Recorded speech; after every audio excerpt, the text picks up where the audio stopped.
Outback Stories celebrates the pioneering spirit of Australia. It makes little difference if your family came on the First Fleet or on a leaky boat last week. Our unique national identity was born and bred in the Outback. These are your stories. The Babbling Brook, Old Poisoner, Busted Oven, Dirty Dick, Tumbling Tommy, The Murderer were just some of the polite names bestowed on outback cooks. 19th century bushworkers, be they in the shearing shed, outback station or cattle camp, ate to fill their stomachs. Food fashion came later, and most colonials simply wanted fuel to sustain hard yakka. Being a bush cook was a tough life, made tougher by the continuing whinging of the men, many of whom saw baiting the cookie as an amusement. Old-time bush cooks didn't have to know much about cooking. It was more important to know how to fight, to make a knuckle sandwich. A popular taunt ran, "Who called the cook a bastard?" To which the inevitable response was, "Who called the bastard a cook?" But it's so dear, I feel so queer, I don't know what to do.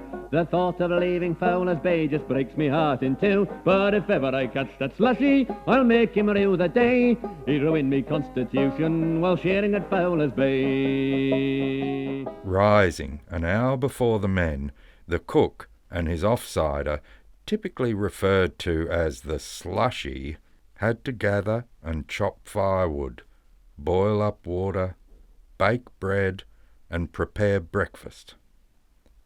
The men expected 5 meals a day. Breakfast, lunch and supper were big, heavy meals, and morning and afternoon break saw stewed tea, damper. The custom in the days of blade shearing was for the cook to be elected by secret ballot. Sometimes there were only 1 or 2 candidates, and, at other times, up to half a dozen men applied. Experienced cooks with recommendations from shearers were preferred. A good cook, with his fee and tips, could make more money than the shed hands and shearers. In the big sheds, the roustabouts often had their own cook. In the station house, the kitchen was usually managed by a woman, sometimes a married couple. Cooks had to make do with what rations they had, or could scrounge. We find the cook, camp attendants and stockmen busily preparing to set out on a beef muster. Not the least of the equipment is the inevitable tomato sauce and golden syrup, the dead horse and Cocky's joy, without which no bush cook would consider himself worthy of the name. Sheep, cattle and rabbits provided the main protein. Vegetables and fruit were a rarity, and many the man, struck by the Barcoo rot, a sort of scurvy from lack of vegetables, declared the only cure to be beer and vegetables. There was a belief that fruit and vegetables were healthier when cooked. Most fruit was in cans and served with heavy custard. Tinned dog, the name given to any form of tinned salted meat, was a staple when drovers moved across the country. Tinned dog, damper and tea stuck to a man's guts. We often had it with treacle. We called it Cocky's Joy, or, over in the west, Kidman's Joy. For most of the second half of the 19th century, Australia was one of the world's leading meat producers and consumers. We ate mutton, and beef for breakfast, lunch and dinner. A meal without meat was unthinkable. By the late 1890s, our meat consumption was staggering. The average diet in Australia included 1/3 of a kilo of meat every day. We were the greatest meat eaters in the world, 4 times more than the French, Italian or German. Mutton was the most widely consumed and favoured meat, and in shearing areas it was virtually part of the wages. In the bush of Australia, you all are aware, there are plenty of hardships and very rough fare. But with flour, fat and sugar, I think you'll agree, a man can turn out some nice fritters for tea. Many cooks were known for their speciality, be it a stew, bake or pie. In 1859, a Victorian squatter, Thomas Austin, imported 24 rabbits, and as they say, the rest is history. Rabbit was added to the diet of the itinerant working brigade, and by the 1870s they were eaten fried, baked in pies and stewed. He was cranky, he was lazy, he was greasy, he was sly, but he had a single virtue, the best rabbit pie.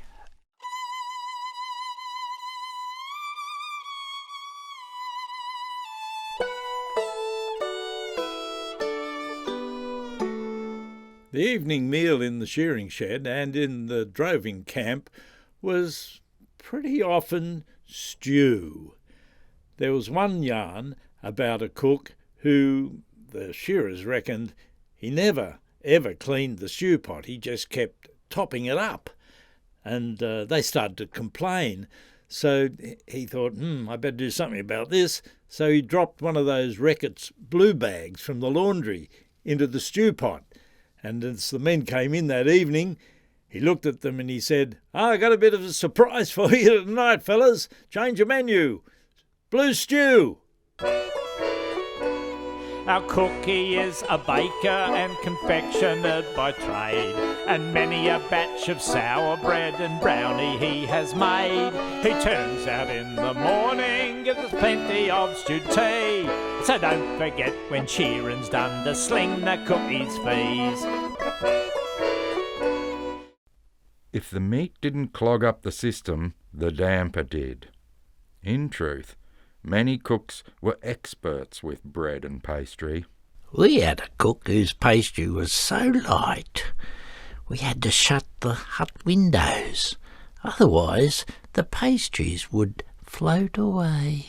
Monotony of diet was expected. Damper was the great stomach filler, and it came in all shapes and sizes.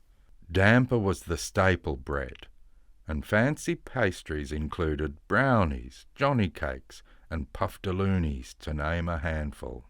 Brownies usually had a bit of sugar, and when available, currants. The standing joke was that when currants were unavailable, dead flies would do. They looked the same and had the same crunch.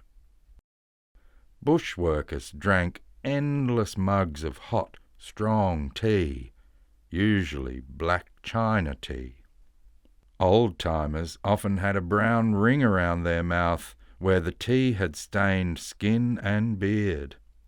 The stain was known as Jack the Painter. A thirsty bushworker in the 1870s drank around 60 litres of tea a week. You can talk of your whiskey and talk of your beer, but there's something much nicer that's waiting us here. It sits by the fire beneath the gum tree.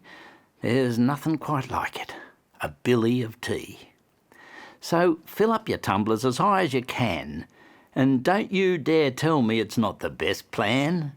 You can let all your beer and your spirits go free. I'll stick to me darling old billy of tea. Billy tea, that particular bush favourite, was always a subject for discussion, even argument. Some declared it must be made in an old billy filled to the brim, a practical truth, otherwise the billy metal eventually melts. A couple of gum leaves add flavour. Doubtful, but who's to argue? And the billy is swung around in a circular motion to force the leaves to the bottom. Others swear you need to tap the billy 10 times for them to settle. And served, sweet and black. The drover's cook had to be particularly skilled. Unlike the station cook, with mess huts, stoves, slaughterhouse, pantry and clean water, he had to contend with wet weather, short rations, and weeks on the road. He had to look after his own horses and drive his cook's plant from camp to camp. Many were poor specimens of the cooking class, and generally bad-tempered, with primitive notions of cookery.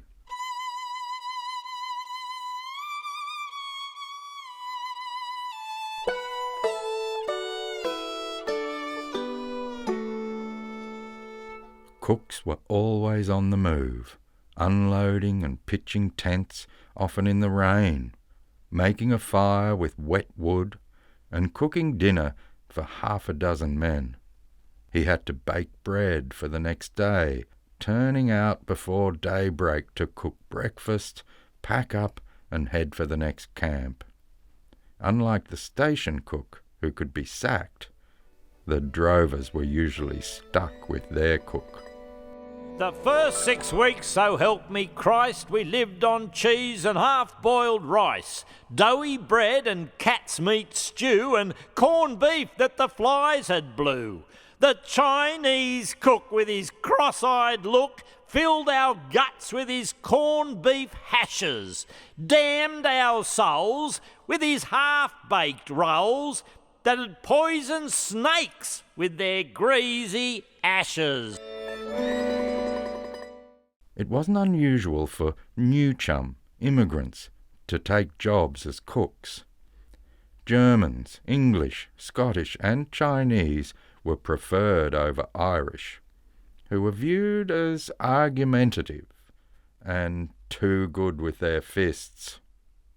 Some cooks were known for reading, reciting, singing, playing the concertina and yarning with the men.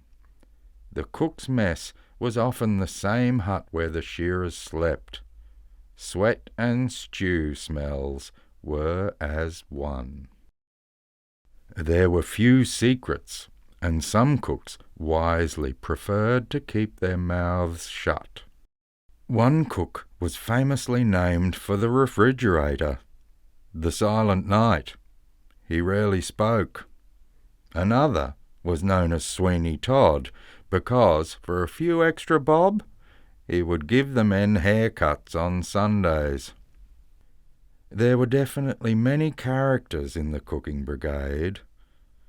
Slippery Soul was so called because we'd never seen him take a bath. He was so greasy, if you looked at him, your eyeballs would slip right off him.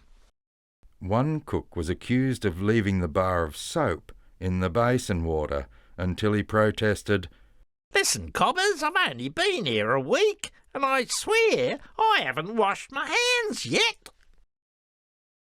Shearers' cooks of today have modern equipment and many conveniences that their colonial forebears never ever thought of.